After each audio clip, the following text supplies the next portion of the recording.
TV লাইভে সবাইকে স্বাগত জানাচ্ছি। টিভি লাইভে সবাইকে স্বাগত জানাচ্ছি। যুক্ত হয়েছি কক্সবাজার সদর স্কুলের যে মর্গ রয়েছে সেই মর্গের সামনে থেকে আমি। আপনারা জানেন যে সকাল 7:30 নাগাদই কক্সবাজারের যে বড় বাজারে লাশ উদ্ধার করা হয়েছে বলে আমরা জানতে পেরেছি। আমরা একটু আপনাদেরকে দেখাবো, এখানে তার স্বজনরা রয়েছে এবং তাদের যে ব্যবসায়ীরাও এখানে রয়েছে। আমরা যতটুকু জানতে পেরেছি সকাল 7:30 নাগাদই তার মরদেহটি উদ্ধার করা হয় এবং সকাল 11টা নাগাদ তাকে কক্সবাজার সদর হাসপাতালে যে মর্গ রয়েছে সেখানে আনা হয়েছে। আমরা যদি তার পরিচয় একটু বলি, তার পরিচয়টার নাম জয়নাল। সে একজন সবজি বিক্রেতা এবং সবজি ব্যবসায়ী বড় বাজারে, এবং তার লাশ 7:30 নাগাদ উদ্ধার করা হয়েছে। তার এবং সেটা কি হত্যা নাকি পরিকল্পিত হত্যা সেই বিষয়ে আমরা এখন জানতে পারিনি। তবে আমরা এখানে একজন প্রত্যক্ষদর্শী রয়েছে, তার সাথে একটু কথা বলবো, তার কাছ থেকে জানতে চাইবো আসলে মূলত ঘটনাটা কি হয়েছে যদি একটু বলতেন। আর বেশি মনে প্রথমে গিয়ে দেখি দিই মনে কথা এতে লক্ষ্যে এগুলি দূরের মধ্যে দূরের মধ্যে ফাঁসে হেবে নিয়ে যাবো আমি একদল ইয়ের মধ্যে গুঁড়া হাঁটতে পারিতে দিয়ে তোল সবাই যায় দূর নেই লক্ষ্যে যে মনে কথা গিয়ে করেছে একটা হন রসিদ রসিদ এখানে চালকা ভাষা দিয়ে বাঁধিয়ে একখান ফ্যানের গিয়ার মধ্যে ফাগুন মধ্যে একটা শুধু একখান ফাগুন মধ্যে ফ্যান হন গুঁড়ানো আমাদের একখান ফ্যানের ফাগুন মধ্যে বাঁধিয়ে তো বাড়ি গিয়ে গেছিল। এটা কি আসলে পরিকল্পিত হত্যা নাকি মারিয়ে মনে কথা তাকে রেখে দিই কারা করছে জানতে পারেন? ওইটার আগে এইটার দোকান করে দেয় মানে দেখে আর দোকান করে বলে এইটার লইরে নাকি 70 দামি চলে আর 2 মতা বিচারা তার আর এইটা জিডিও কথা বুঝি বলে তার মধ্যে জিডিও কথা আছে এটার মাতামাতি যদি মারিয়ে 12,000 সম্পূর্ণ বাইরে দিয়ে বলে এই জন্য আর তো মনে নেই তখন আর ন জানি পরবর্তী খবরের দিন নাই। তার স্বজনরা কি এখানে আসছে কিনা? তার স্বজনরা এখানে আসছে কিনা? হ্যাঁ এসে বেকুন এসে মা এসে বাবা এসে ভাই এসে বেকুন এসে দর্শক আমরা একটু তার স্বজনরা রয়েছে, তার স্বজনদের সাথে একটু কথা বলবো, তাদের সাথেও বিস্তারিত একটু কথা বলবো এবং কথা বলার চেষ্টা করবো। এখানে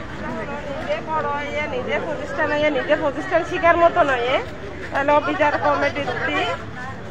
কমিটির দি দুয়ান লয় সালামি দিয়ে দুয়ান লওয়ার পরে যখন তারা ঝামেলা করে পরে বিচার কমিটিতে বিচার বসায় বিচার যদি নবইয়ের একে 2-3বার ঝামেলা করার পরে লাস্ট মাসায় এটারা আইনের আশ্রয় লয় মামলা না এর আগে বিচার কমিটি একবার বিচার ভাঙিয়ে দেওয়ার পরে আবার ঝামেলা করে আবার আইনের আশ্রয় লয় বাদে পরে এনে দূরত 1 মাস মীমাংসা ছিল। 1 মাস পরে তখনই তারা হুমকি দিয়ে দেয় তুই ট্যাঙ্গরি কাগজ তুই 1 মাস নয় এটার হুমকি যারার লোকের ঝামেলা যারা লাই বিচার বসে তারাই দিয়ে কি কারণে তো দরকার হয় যায়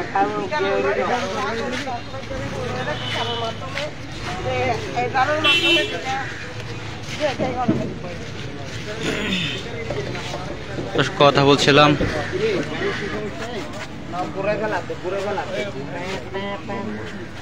বলছিলাম জয়নালের বোনের সাথে।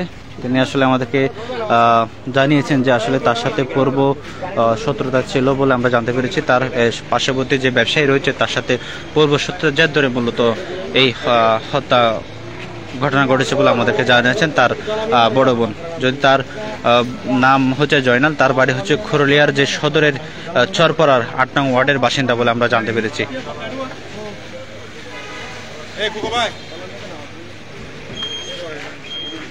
দর্শক এখানে তার লাশটি মর্গে আনা হয়েছে কক্সবাজার সদর মডেল থানা পুলিশ গিয়ে সকাল 11টা নাগাদ তার যে জ্বলন্ত লাশ অর্থাৎ জয়নালের লাশটি তার যে কক্সবাজার সদর হাসপাতালে মর্গ রয়েছে সেখানে আনা হয়েছে এবং তার স্বজনরাও এখানে আসছে এবং তাদের যে এলাকা রয়েছে সেই এলাকার প্রতিবেশীরাও এখানে আসছে আমরা যেমনটা লক্ষ্য করছি এবং বড় বাজারের যারা ব্যবসায়ীরা রয়েছে তারাও এখানে আসছে। আমরা একটু এখানে আরেকজন ব্যবসায়ী রয়েছে তার সাথে একটু কথা বলবো, তিনিও বড় বাজারে ব্যবসা করেন। আসলে বলবেন আপনাদের একজন ব্যবসায়ী আসলে তাকে হত্যা করা হয়েছে কিনা, সে আত্মহত্যা করেছে, বিষয়টা যদি আপনি কি জানেন একটু বলতেন।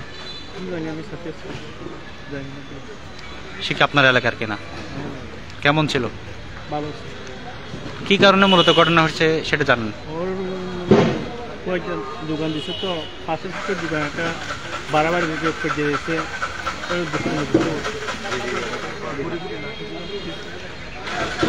দর্শক মূলত ঘটনাটি সৃষ্টি হয়েছিল যে পার্শ্ববর্তী একজন ব্যবসায়ী দরখাপাড়ার করলিয়া সদরের যে দরখাপাড়া এলাকা রয়েছে সেই দরখাপাড়া এলাকার পার্শ্ববর্তী একজন ব্যবসায়ী, তার পাশাপাশি যে বড় বাজারের কাঁচা বাজার রয়েছে সেই বড় বাজারের কাঁচা বাজারের ব্যবসায়ী বলে আমরা জানতে পেরেছি।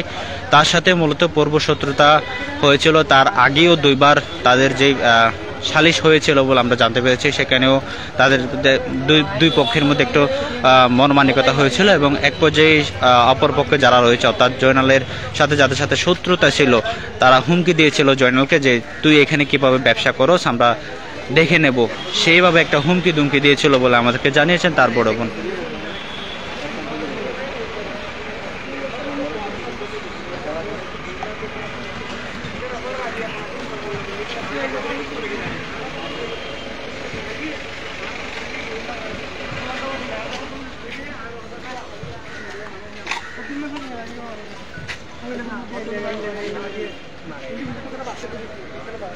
দর্শক আপনারা দেখতে পাচ্ছেন যে কক্সবাজার সদর হাসপাতালের যে মর্গের সামনে রয়েছে তার স্বজনরা রয়েছে, আত্মীয় স্বজনরা রয়েছে, পাড়ার প্রতিবেশীরা রয়েছে, বড় বাজারের যারা ব্যবসায়ী রয়েছে তারাও রয়েছে, আমরা যেমনটা দেখতে পাচ্ছি।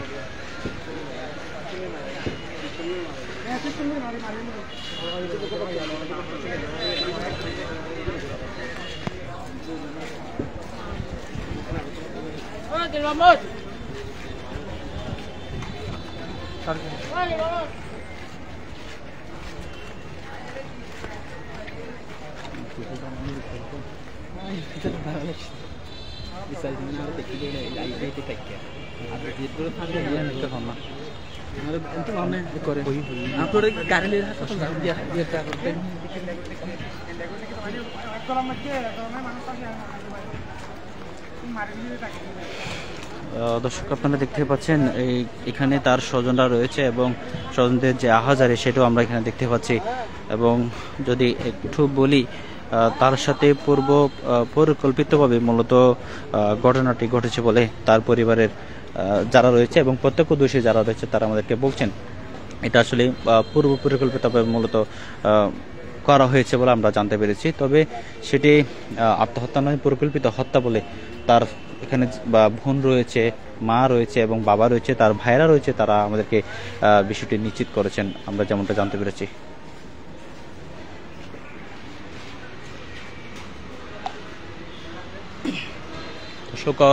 কক্সবাজারের সদর হাসপাতালের যেই মর্গ রয়েছে সেই মর্গ থেকে এতক্ষণ যে পরিস্থিতি, সার্বিক পরিস্থিতি সেটা দেখাতে যুক্ত ছিলাম আমি আরিফ। আপনাদের সাথে সকলকে ধন্যবাদ জানাচ্ছি।